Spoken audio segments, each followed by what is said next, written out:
Bonjour et bienvenue sur le plateau des 24 heures chrono de l'International, toujours en direct depuis les studios de TV5 Monde. Pour cette première émission de la journée, partons tout de suite en direction de celle qu'on appelle port parfumé. Bienvenue à Hong Kong.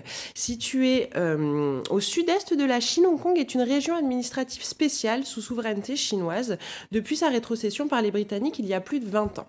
Véritable ville-monde et important centre financier, Hong Kong attire les investissements étrangers par sa position stratégique et son économie considérée comme la plus libérale au monde. À mes côtés, Gilles Alexandre Salenzi. Bonjour et bienvenue. Bonjour. Vous êtes directeur associé chez Mazars. 2 mots pour présenter Mazars, s'il vous plaît. Mazars, nous sommes un cabinet international d'audit et de conseil. Nous sommes présents à Hong Kong depuis bientôt 30 ans, où nous accompagnons entre autres les entreprises internationales à s'implanter sur Hong Kong et la région par extension. D'accord. Bruno Bouygues, bonjour et bienvenue. Bonjour. Vous êtes PDG de GIS. Qu'est-ce que GIS et où êtes-vous implanté ? Alors GIS est une entreprise de taille intermédiaire française, active dans la fabrication de machines-outils. Nous avons 2 bases industrielles, une en France en Mayenne et une autre en Chine à Shanghai. D'accord. Et vous avez été accompagné dans votre développement à Shanghai par Olivier Nicolas. Bonjour. Bonjour. Bienvenue. Vous êtes directeur centre d'affaires de la Banque Populaire Grand Ouest. C'est ça. C'est bien ça ? C'est bien ça. Et à ce titre, on intervient en fait pour accompagner les PME et les ETI à l'international, dont GIS. D'accord. Christophe Laurent. Bonjour, bienvenue sur le plateau. Vous êtes conseiller du commerce extérieur et président de Asia Elon Corp. Qu'est-ce que c'est ? C'est une petite structure qui trouve des partenaires en Chine pour le compte de groupes français qui veulent exporter vers la Chine, mais qui ne veulent pas créer leur propre filiale, qui va directement travailler avec un groupe local. Donc on est comme un matchmaker en fait entre ces groupes français et ces groupes chinois. D'accord. Une première question pour lancer l'émission. Quel est le climat des affaires en ce moment à Hong Kong et en Chine ? C'est un peu vaste. Le climat est bon, il est meilleur qu'à l'époque, il y a eu des petites manifestations à Hong Kong, donc les choses ont repris leur cours normal. On parle d'une petite baisse de la Chine en termes de croissance économique, mais Hong Kong n'est pas à ce point sensible, donc le climat est reparti d'une manière assez saine et l'immobilier est toujours très cher, malheureusement pour beaucoup. D'accord, merci. On écoute tout de suite Vivian Mériguet, qui a monté une entreprise de marketing digital sur place et qui nous parle des particularités et de l'attractivité économique à Hong Kong. Il faut bien avoir conscience que Hong Kong, ce n'est pas la Chine. Tout est différent ici du continent. La réglementation est différente, c'est le common law qui s'applique. Le droit commercial, le droit civil diffère, la devise indexée sur le dollar, tout est différent. Alors c'est justement la force de Hong Kong, c'est une excellente porte d'entrée sur la Chine, parce qu'on peut bénéficier ici d'un régime particulier, notamment au niveau fiscal, tout en pouvant tester et faire du business en Chine. Autre intérêt de Hong Kong, c'est aussi un excellent point de rayonnement sur toute la zone Asie. De nombreuses boîtes s'installent ici, installent leurs services juridiques, marketing, pour rayonner sur tout la PAC. Et sans oublier qu'en fonction de son business, bien sûr, Hong Kong en tant que tel, même si c'est un petit marché, ça peut être un formidable marché en fonction évidemment du produit ou des services qu'on a à vendre. Alors, Vivian parlait du fait qu'Hong Kong est une porte d'entrée vers la Chine et l'Asie. Olivier, quel est le rôle d'un banquier dans le développement à l'international, dans l'aide au développement à l'international pour une entreprise ? Alors plusieurs choses en fait, donc pas spécifiquement sur Hong Kong ou la Chine, mais de manière générale en fait quand les entreprises veulent exporter et importer, parfois elles font les deux, elles importent et elles s'exportent. Donc nous on a un rôle de conseil en fait pour les aider à sécuriser leur développement. Donc ça va être par exemple lorsqu'elles travaillent en devise, autre que l'euro, de mettre en place des couvertures de change. Donc nous, on peut les accompagner là-dessus. Lorsqu'elles ont des marchés à l'étranger, souvent elles sont sollicitées pour des garanties internationales. Donc là, nous, on va émettre des cautions de soumission, des cautions de bonne fin, de restitution d'acompte. Donc là, on va les accompagner là-dessus aussi. Parfois, elles ont des besoins de financement. Donc là, on va mettre en place des concours court terme, avec parfois une garantie de BPI, qui peut aller jusqu'à 80%. Donc on peut les aider ainsi. Et puis, il y a aussi le sujet en fait de la transaction financière, du flux financier qu'il faut sécuriser. Donc là, en fait, on fait appel à un moyen de paiement international qui est le crédit documentaire. Donc on le met en place aussi pour sécuriser en fait le paiement en fait dans un sens ou dans un autre, export ou import. Donc voilà essentiellement l'intervention qu'on va pouvoir faire pour eux. Et quelles sont les forces de la Banque Populaire Grand Ouest dans ce genre d'accompagnement? On est une banque régionale, donc on est en proximité avec nos clients, PME, ETI. Donc on a des services d'expertise en interne. Donc on va avoir une salle de marché, par exemple, pour les couvertures de change, qui va être en relation quotidienne avec nos clients. On a aussi des crédociens, des crédociennes qui vont gérer tous les crédocs. Donc ça, c'est en interne. Et puis on a aussi des filiales en fait en direct, par exemple pour une société qui veut exporter. Parfois on a la nécessité de faire croître ses fonds propres, donc on peut avoir des filiales type Ouest Croissance pour nous, qui peut les accompagner soit en action, soit en obligation, pour conforter en fait leur financement. Ok, merci pour ces précisions. Bruno, vous avez choisi de vous implanter à Shanghai. Dans quel cas, selon vous, préférez une implantation à Shanghai plutôt qu'à Hong Kong? Alors, GIS est une entreprise industrielle, donc on fabrique, comme je vous l'ai dit tout à l'heure, des machines-outils. S'implanter sur le territoire chinois faisait sens pour nous parce qu'il y a une base industrielle très forte sur le territoire chinois. On a parlé tout à l'heure de l'immobilier qui était très cher à Hong Kong, donc c'est un peu prohibitif pour installer une usine. Tout à fait. Donc je pense que en fonction de la densité de services ou de la densité de produits qu'on fabrique, il faut réfléchir entre Hong Kong et la Chine continentale. Dans la Chine continentale, on a choisi Shanghai, mais on avait le choix aussi de s'installer dans la région entre Canton et Shenzhen. Et finalement, on a trouvé que Shanghai, mais on parle d'il y a presque 20 ans, était à l'époque plus international, il y avait plus de vols réguliers pour l'Europe et ça faisait plus de sens pour nous. D'accord. Et vous êtes d'accord avec le fait que c'est une porte d'entrée pour aborder le marché asiatique, de s'implanter en Chine continentale? Ah oui, d'abord le marché chinois est colossal en termes de taille, mais on assiste aujourd'hui à un très fort rayonnement de la Chine à l'international et les salons internationaux se sont réinstallés en Chine, aussi bien à Shanghai que dans la région entre Canton et Shenzhen. Et puis, c'est sûr qu'à Shanghai, là où on est basé, il y a une communauté d'expatriés qui parlent aujourd'hui toutes les langues du monde et qui sont capables d'importer ou d'exporter des biens et des services de tous les pays du monde. Donc c'est vraiment une plateforme magnifique. Ok. Christophe, vous connaissez bien la Chine. On parle d'une compétition entre Pékin, Shanghai et Hong Kong. Est-ce que vous êtes d'accord avec ça? Pas tout à fait. Je parlerais plutôt d'une spécialisation. Je trouve que depuis 20 ans, les choses ont pas mal évolué. Hong Kong a un vrai talent en finance que personne ne peut faire mieux dans la région, lié aussi à son marché libéral. La Chine est beaucoup plus réglementée, donc il n'est pas facile de faire les mêmes opérations financières qu'à Hong Kong. Shanghai est devenu un petit peu la capitale des biens de consommation. Tous les grands distributeurs, toutes les grandes marques de mode, leurs sièges se sont implantés à Shanghai, tant pour les marques locales que les marques mondiales. Les groupes comme L'Oréal, Nestlé, etc. sont tous majoritairement à Shanghai pour la Chine. C'est un centre pratique sur un plan géographique. On est au centre de la Chine, entre le nord et le sud. Mais c'est aussi une culture, on va dire, de produits de consommation. Pékin, c'est très politique, c'est très industriel. Et les grands groupes, l'État a souhaité conserver des grands groupes industriels étatiques qui sont donc aussi basés à Pékin, qui vont pas mal influencer la Chine sur un plan industriel. Et donc, il est mieux d'être basé à Pékin pour obtenir des contrats avec ces groupes-là. Donc voilà, donc, on peut dire plus industriel Pékin, plus biens de consommation Shanghai, plus finance Hong Kong. D'accord, donc chaque zone a vraiment sa spécificité. Tout à fait. Au niveau de la main-d'œuvre en Chine, Bruno, est-ce qu'elle est difficile à trouver? Est-ce qu'il y a un gros turnover? Oui, alors il y a un contrat de travail unique en Chine qui ressemblerait un petit peu à un CDD renouvelable selon le système français. Il y a une particularité sur le marché du travail chinois qui est le nouvel an chinois, dans lequel une grande partie des collaborateurs retournent souvent dans leur région d'origine. Et à ce moment, il y a un grand turnover. Donc une partie des collaborateurs ne reviennent pas. Alors tout va dépendre un peu des segments de population dans vos affaires, mais dans la partie production, il n'est pas anormal d'avoir une rotation chaque année des effectifs de 20 à 25%. D'accord. Ce qui donne un atout pour l'Europe, puisqu'on est capable de garder nos collaborateurs sur des durées beaucoup plus longues, alors qu'en Chine, il faut être capable de gérer cette rotation des effectifs, donc cette perte de compétences.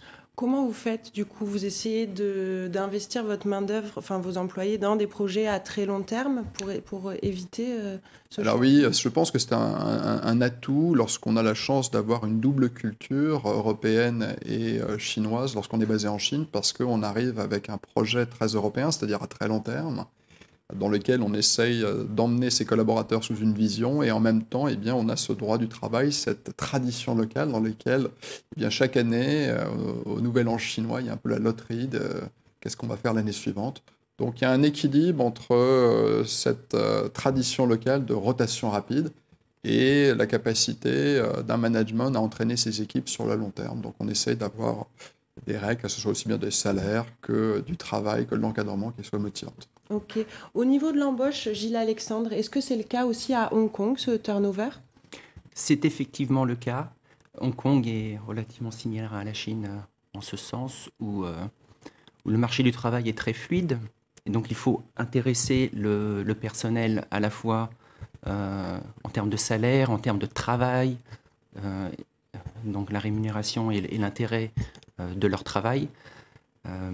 Puisque même en termes de salaire, dès que les personnes prennent de l'expérience et de la compétence, ils prennent beaucoup de valeur sur le marché du travail hongkongais. Donc effectivement, la rétention du personnel est une préoccupation majeure des sociétés à Hong Kong. D'accord. Bruno et Nicolas, vous ne restez pas pour la suite de l'émission, mais merci beaucoup pour votre intervention. On va marquer maintenant une courte pause et on revient juste après pour accueillir de nouveaux intervenants du coup et parler des secteurs porteurs à Hong Kong.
De retour sur le plateau des 24 heures chrono de l'International pour cette émission consacrée à Hong Kong.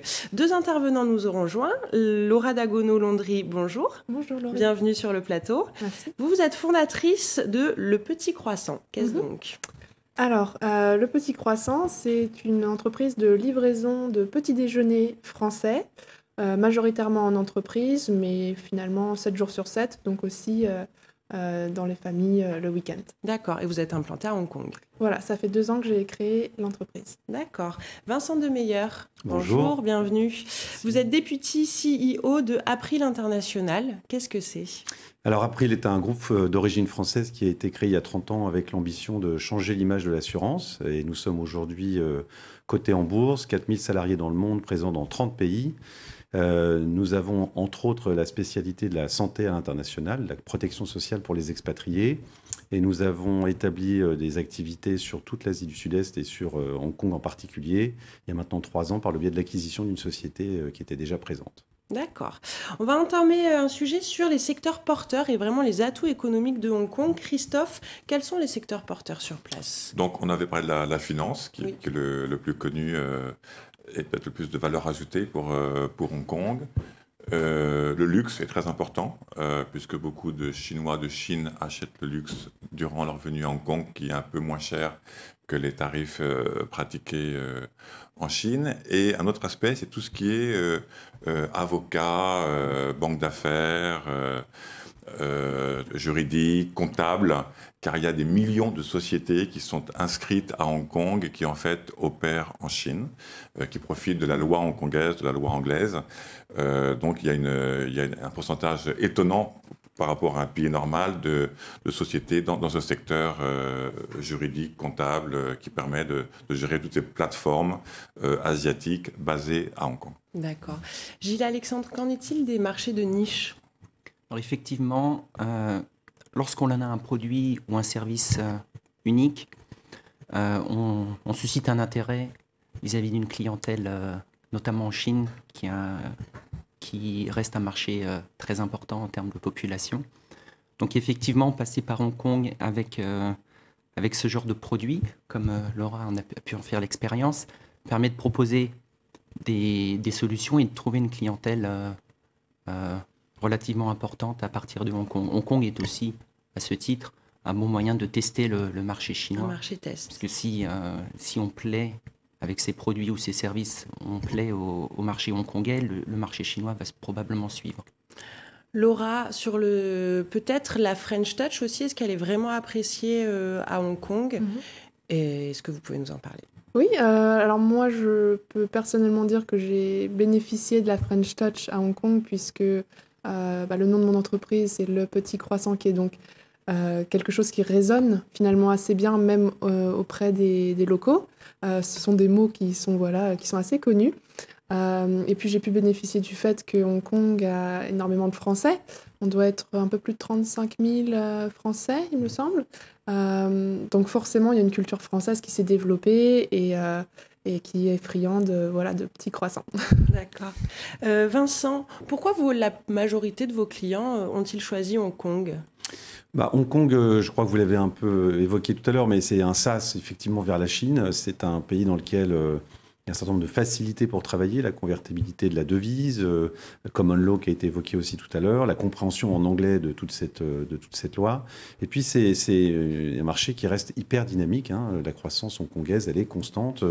Alors ça dépend des secteurs. Si je prends celui de la médecine, l'inflation médicale est de l'ordre de 15% à Hong Kong, alors qu'elle est en moyenne de 8% dans le monde. Donc ça reste vraiment à la fois un marché attractif dans rien que Hong Kong, et puis surtout cet effet sas sur toute la Chine. Est-ce qu'il y a d'autres atouts économiques de Hong Kong, selon vous, Gilles Alexandre ? Alors Hong Kong, oui, en effet, plusieurs fois il a été évoqué le droit hongkongais, qui est avec un système juridique très fiable, des infrastructures financières très, très forte, une infrastructure logistique avec un port qui est le 5e mondial, l'aéroport qui est le 1er mondial en termes de transport de fret. Donc Hong Kong reste un endroit stratégique en termes d'implémentation régionale pour faire transiter notamment les biens. Shenzhen est juste à côté aussi, c'est vraiment un atout pour Hong Kong ? Tout à fait, on a beaucoup parlé il y a 6 mois de l'ouverture de ce pont incroyable qui relie Chine, Hong Kong, Shenzhen, Macao, Zhuhai. Donc il y a une intégration étonnante de la région d'une part, et c'est vrai que Shenzhen est devenu depuis une quinzaine d'années vraiment le premier pôle mondial sur un plan électronique, tant pour le hardware que pour le software. Donc toutes les entreprises chinoises dans ce domaine sont présentes à Shenzhen, mais aussi les groupes internationaux qui ont aussi choisi Shenzhen pour s'y implanter. Parce qu'on parle de couloir industriel où vous trouvez en fait l'ensemble de vos composants, l'ensemble des ingénieurs pour innover. Vous trouvez un marché local sur la Chine, vous trouvez un marché export grâce à la porte de Hong Kong et à la logistique qu'on a évoquée à l'instant. Donc c'est vrai qu'il y a une sorte de... Tous les facteurs sont réunis et cela donne une puissance énorme. Et les places concurrentes sur Terre vont être divisées dans leurs fonctions. Donc cette intégration a apporté un dynamisme unique. D'accord. Ça a l'air assez facile de s'implanter sur place. Vous êtes d'accord, Laura ? Ça a été simple de monter une entreprise à Hong Kong pour vous ? Alors je ne dirais pas simple, mais il faut s'en donner les moyens. C'est vrai que créer une entreprise, c'est pas forcément évident parce qu'il faut avoir un certain profil, il faut réussir à justifier pourquoi nous, pourquoi pas quelqu'un d'autre. Enfin, il faut vraiment justifier et réussir à monter un dossier assez solide afin d'obtenir un visa, La même chose pour le compte en banque. Enfin, c'est vraiment pas évident, mais en allant chercher les bonnes informations, je pense par exemple à Hong Kong Invest, qui est un service local qui donne des conseils gratuitement aux personnes qui veulent se lancer comme moi, qui m'a été d'une aide précieuse. D'accord. On peut peut-être signaler que Hong Kong Invest a des bureaux à Paris et que pour des Français qui s'intéressent à s'implanter à Hong Kong, ils peuvent déjà à Paris recueillir pas mal d'informations. D'accord. Christophe, vous restez pas pour la suite de l'émission non plus, mais merci beaucoup d'avoir été présent avec nous. On marque une courte pause et on revient juste après pour un sujet sur les formalités administratives à l'arrivée.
I can read and I can write.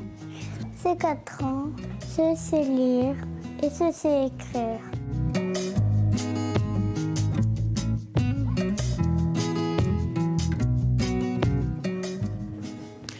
De retour sur le plateau des 24 heures chrono de l'International pour cette émission consacrée à Hong Kong. Laura, vous avez évoqué tout à l'heure un petit peu les formalités à l'arrivée en mentionnant le visa et le compte en banque. Comment ça se passe ? Alors pour une arrivée à Hong Kong, en fait pour un Français jeune, c'est assez simple parce qu'il existe le Working Holiday Visa qui nous permet de rester 1 an et donc c'est vraiment pratique. Ensuite, il faut réussir à se faire sponsoriser par une entreprise. Donc pour moi, ça a été le cas et ensuite j'ai créé mon entreprise. Donc là, c'est le moment où ça devient un peu plus délicat et il faut réussir à obtenir son visa pour soi-même. C'est pas évident, mais encore une fois, c'est faisable. Il y a aussi des services, des entreprises qui proposent ce service-là pour vous. Moi, j'ai décidé de le faire par moi-même, par curiosité, et par entrepreneuriat, on va dire, et ça a marché. D'accord, ok. Donc, si on se renseigne bien, si on fait les choses comme il faut, on y arrive. Voilà, il faut se donner les moyens. Ok. Vincent, vous êtes d'accord avec ça ? C'est les retours des clients que vous accompagnez sur place ? Oui, tout à fait. Et puis, un point que nous n'avons pas souligné, mais qui est très important, je pense notamment pour les entrepreneurs, c'est que Hong Kong, l'Asie d'ailleurs en général, est quand même une zone dans laquelle on se sent vraiment en sécurité. On l'est pour de vrai, j'allais dire que ce soit à titre personnel ou en tant que businessman. Ce sont des pays, certes, un peu répressifs dans leur culture politique, mais qui du coup développent tout un sentiment de sécurité générale qui est très appréciable pour entreprendre, parce que quand vous entreprenez dans certaines autres régions du monde, quand vous rajoutez ces risques sécuritaires, ils peuvent être des vrais freins sur votre réussite et sur la pérennité de votre projet. Gilles Alexandre, à propos de l'ouverture d'un compte professionnel, je crois que c'est un petit peu plus compliqué maintenant qu'il y a quelque temps. C'est en effet plus compliqué puisque Hong Kong s'est aligné sur les normes internationales en termes de transparence financière. Et donc, ça reste un peu plus compliqué et un petit peu plus long puisqu'il faut respecter des règles de conformité internationale. Mais dès lors qu'on n'a pas d'opération ou de lien avec les États-Unis qui est un petit peu plus compliqué en termes de justification bancaire, il est tout à fait possible d'ouvrir son compte en banque en prenant le temps de le faire, de documenter.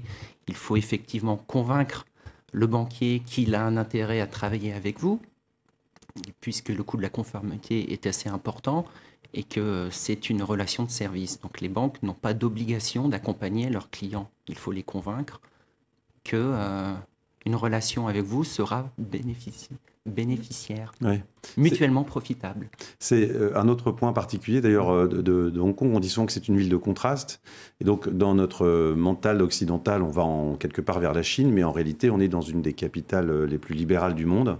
Et donc cette relation client-fournisseur, où on croit en tant que citoyen français que c'est très facile d'ouvrir un compte bancaire, on se confronte à une industrie en face qui dit oui, mais quel intérêt je vais y avoir? Et donc il faut se vendre effectivement pour pouvoir ouvrir son compte en banque. C'est un service, comme vous dites, oui. Et apporter un certain capital aussi. Aussi, Voilà. D'accord. Arriver avec quand même une certaine trésorerie. Et une preuve qu'on va investir localement, embaucher localement et qu'on va réussir. Oui.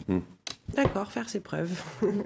On va maintenant s'intéresser au système de soins sur place et on écoute à ce sujet Amélie Dion-Charret. À Hong Kong, le système de santé est à 2 vitesses. Les secteurs privés et publics travaillent de façon complètement séparée. D'une part, vous avez un secteur public qui est financé par l'État et qui est quasiment gratuit pour les patients. Ce secteur absorbe entre 80 et 90% de toutes les hospitalisations annuelles. Et d'autre part, vous avez un secteur privé qui, lui, est très cher et qui absorbe 70% environ de toutes les consultations médicales en cabinet. Vincent, est-ce que vous pouvez nous en dire un peu plus sur ces systèmes de soins privés et publics ? Bien sûr. Alors, c'était très bien explicite dans ce reportage. En fait, d'abord, ce qu'on peut dire, c'est que les soins publics sont de très bonne qualité à Hong Kong. Et que effectivement, pour tout ce qui est hospitalisation, notamment programmée ou d'urgence, globalement, le réseau public fonctionne très bien. Pour autant, il y a une saturation de ce réseau public. Et donc, ça a donné lieu à des opportunités pour des investisseurs sur des réseaux de soins privés qui sont maintenant très importants sur place. Et un des enjeux quand on va vivre là-bas, c'est l'hétérogénéité des réseaux de soins auxquels on va être confronté, que ce soit au niveau des généralistes ou des spécialistes, des médecins qu'on appelle en outpatient, les consultations externes, mais également que ce soit dans les cliniques. Et donc, il y a tout un enjeu à savoir où se diriger. On peut assez facilement imaginer que si on vient d'arriver dans cette ville et qu'on a un besoin de consultation, je sais pas, pour un pédiatre, par exemple, alors qu'on a des enfants, c'est un petit peu complexe de se dire, mais finalement, je vais où? Est-ce que la langue va être facile? Est-ce que les pratiques locales vont être faciles? Donc, nous, ce que nous conseillons sur ces éléments-là, d'abord, c'est de se renseigner avant. C'est toujours plus facile de se protéger et de faire le point sur notre situation avant de partir, de réfléchir à est-ce que je prends une solution avec la Caisse des Français à l'étranger et un complément? Est-ce que je prends une solution au premier euro? Est-ce que je prends une solution locale? Petite parenthèse, nous sommes, nous, présents et en France et à Hong Kong, avec à chaque fois des solutions différentes et qui vont vraiment pouvoir s'adapter à tout profil de client. L'autre point, c'est qu'un de nos enjeux, c'est de faciliter l'accès au bon réseau de soins. Donc notre promesse client, c'est de dire, nous vous proposerons des réseaux de soins sur lesquels nous avons des historiques, des retours clients, et donc pour lesquels vous êtes, entre guillemets, en sécurité. Bien entendu, le client reste libre de son choix du réseau médical. Mais franchement, si on devait résumer tout ça, oui, le réseau public est de très bonne qualité, donc pas d'inquiétude, pas d'anxiété particulière. Et oui, on peut se retrouver très vite avec des coûts de soins très très élevés. Une consultation peut revenir très très cher dans ces pays. Et donc, il vaut mieux se protéger avant de partir là-bas. D'accord. Dans les formalités à effectuer, dans les démarches en termes pratiques avant de partir, qu'est-ce que vous conseillez ? Alors, sur la santé en tant que telle, je dirais, plus qu'une formalité, c'est ce fameux bilan avant de partir. D'accord. Parce que pour des questions de compliance, ça peut être plus compliqué à arriver sur place, de dire finalement, je voudrais reprendre une solution d'origine française. Pour des questions, encore une fois, de compliance, donc de droit de distribution. Avant de partir, vous avez tous les choix devant vous. C'est-à-dire, vous pouvez solliciter un acteur français, voire même étranger, pour vous assurer sur cette zone. Une fois que vous êtes sur place, vous avez également accès à toutes les offres locales. Le mieux étant de prendre des spécialistes qui peuvent vous renseigner sur l'étendue globale, sans rentrer dans des détails techniques soporifiques, et surtout bien comprendre votre situation. Vous partez seul, vous êtes en bonne santé, vous partez en famille, vous avez un enfant avec une maladie chronique. Tous ces éléments-là qui vont être clés dans la façon de se protéger sur l'assurance santé. Ok. Laura, est-ce que vous avez eu affaire au système de soins sur place ? Oui, alors j'ai testé justement le privé et le public. Dans les deux cas, j'ai vraiment été très bien prise en charge. Simplement, le privé est exorbitant. Le public est vraiment peu cher, entre 10 et 12 euros. Et vraiment, on est très bien pris en charge.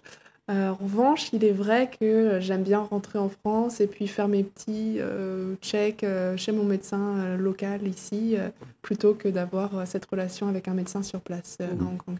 C'est typique des expatriés français d'ailleurs qui, de dans nos revenir et de faire les statistiques, check-ups. consomment Oui, 40% de leurs dépenses de santé en France. Mais c'est normal parce qu'on est sur des sujets parfois d'intimité et on a besoin d'avoir en face de soi quelqu'un en qui on a confiance et qui comprend l'ensemble de nos sujets. Gilles Alexandre, vous êtes d'accord? Vous avez eu aussi l'expérience du système de soins sur place? Je suis tout à fait d'accord. J'ai une couverture médicale, mais j'ai testé les deux. Donc le système public fonctionne extrêmement bien. Pas trop de délai, de queue d'attente? Alors en effet, quand on est pris en charge en urgence ou ce genre de choses, aucun souci. Mais dès lors qu'on arrive à l'hôpital pour un bras cassé par exemple, et qu'il faut attendre quelques heures, on est content d'avoir une assurance médicale puisque derrière j'ai emmené ma fille à l'hôpital privé. Et avec une assurance médicale, tout est pris en charge en général. D'accord, très bien, merci beaucoup. On marque de nouveau une petite pause et on revient ensuite pour un sujet sur le coût et la qualité de vie sur place.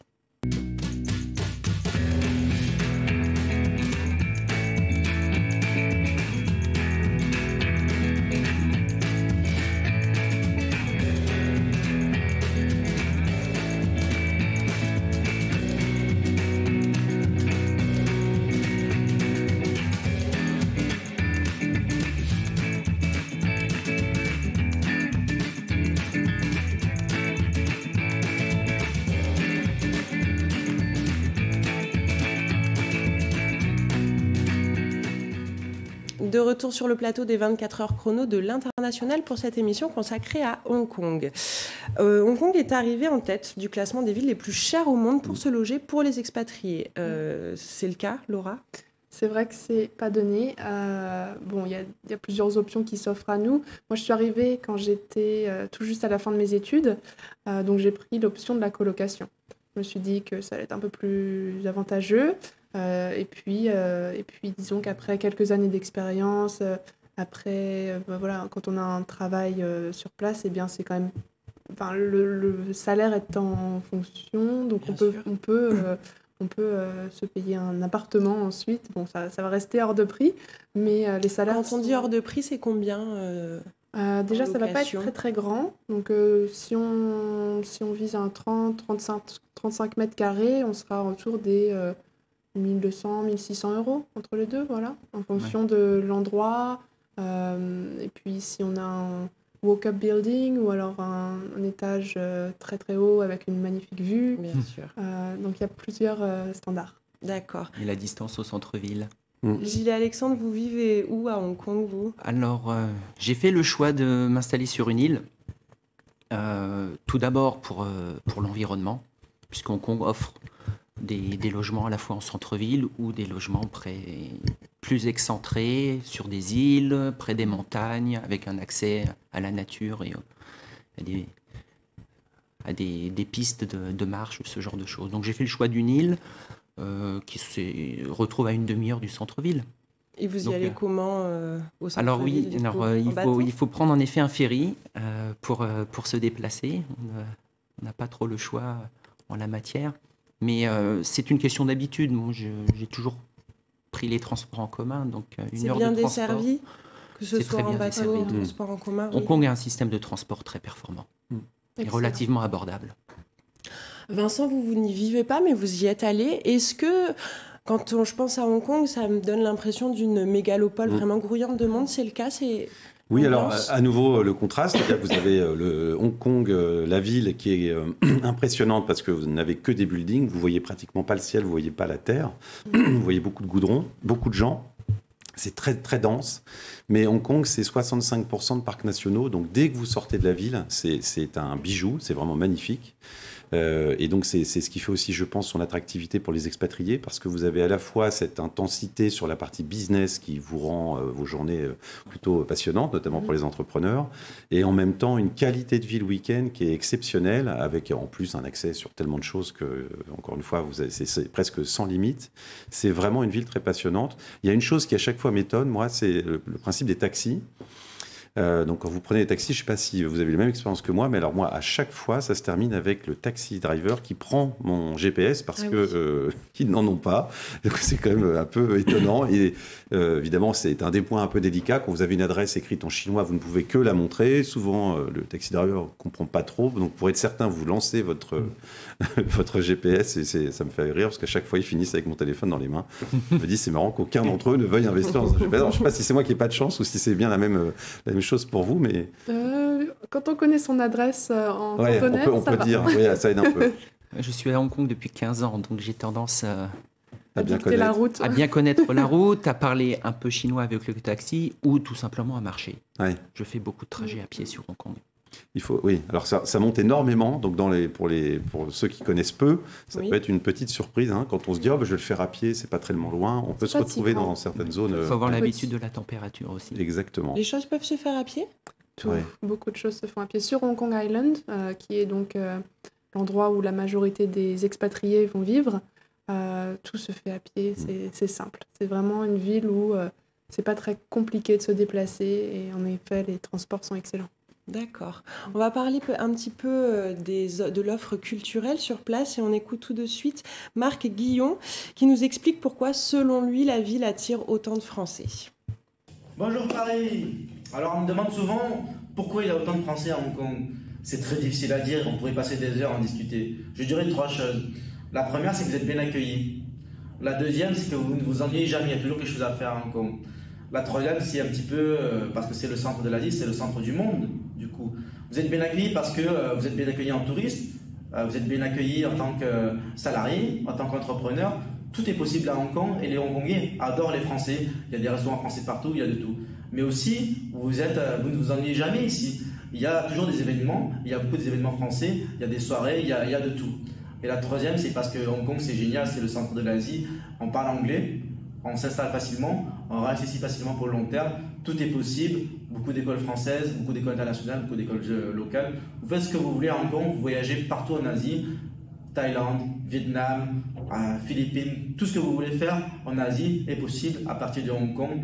C'est pour ça qu'il y a de plus en plus de Français qui viennent, parce qu'on y est heureux ici et on peut y rester. Alors Marc est très enthousiaste. Je crois que vous le connaissez, Laura, il fait partie de vos clients. C'est ça. D'accord. Est-ce que vous êtes d'accord avec lui sur l'offre culturelle proposée sur place ? Oui, je suis d'accord parce que quelle que soit votre passion, vos préférences, eh bien, je pense qu'on peut tous trouver une association, on peut tous pratiquer le sport qui nous passionne.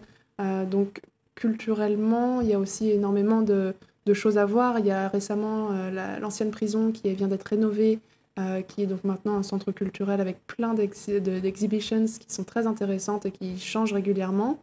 Et puis tout au long de l'année, il y a des choses qui sont reliées à la culture française.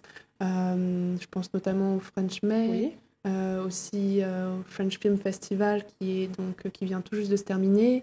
Il y a beaucoup de choses qui sont reliées donc à la culture française. Et puis comme Marc le disait, il y a l'accès au sport. Il a l'air de justement en pratiquer là tout de suite. L'accès au sport, l'accès à la nature. On peut vraiment trouver ce qu'on a envie de faire sur place. D'accord.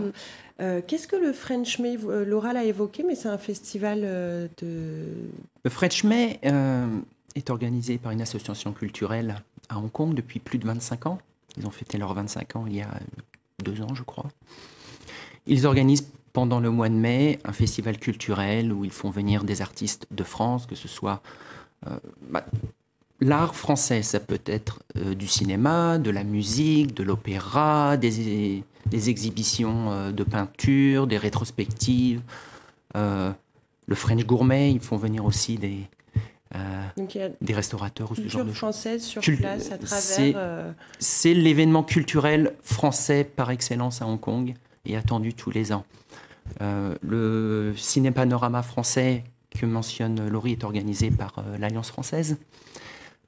Tous les ans au mois de novembre, un mois de festival de films français qui permet de découvrir beaucoup de films français en avant-première. Et enfin, la première association culturelle organise maintenant aussi le Festival des Lumières, a importé le Festival des Lumières de Lyon à Hong Kong, où la seconde édition aura lieu cette année aussi, je crois, au mois de novembre. D'accord.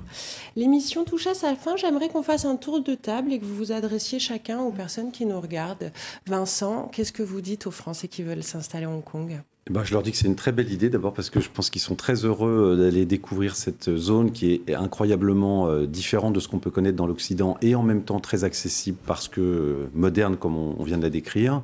C'est un devoir de faire justement un devoir de conseil en disant écoutez, prenez le temps avant de partir de penser à votre sujet de la protection sociale. C'est pas ce qu'il y a de plus fun quand on veut partir, mais encore une fois, partir bien protégé, c'est aussi l'assurance de passer une très belle expérience à l'étranger. Merci. Laura. Alors moi, je conseille à tout le monde de sauter le pas parce que vraiment, c'est dépaysant sans trop l'être. Et j'ai réussi à convaincre quelques amis, dont mon meilleur ami, à venir à Hong Kong et je pense que personne ne le regrette. Merci. Julie Alexandre, un dernier mot. Effectivement, Hong Kong a cet avantage d'être le pont culturel entre la Chine et l'Occident, avec l'anglais étant langue officielle, ce qui permet de venir avoir un goût de la Chine tout en étant dans un environnement un peu plus international. Donc effectivement, une bonne porte d'entrée culturelle et économique vers la Chine et le reste de l'Asie. D'accord, donc ne pas hésiter. Merci beaucoup. Restez connectés, les 24 heures chrono de l'international, ça continue avec la ville de Casablanca.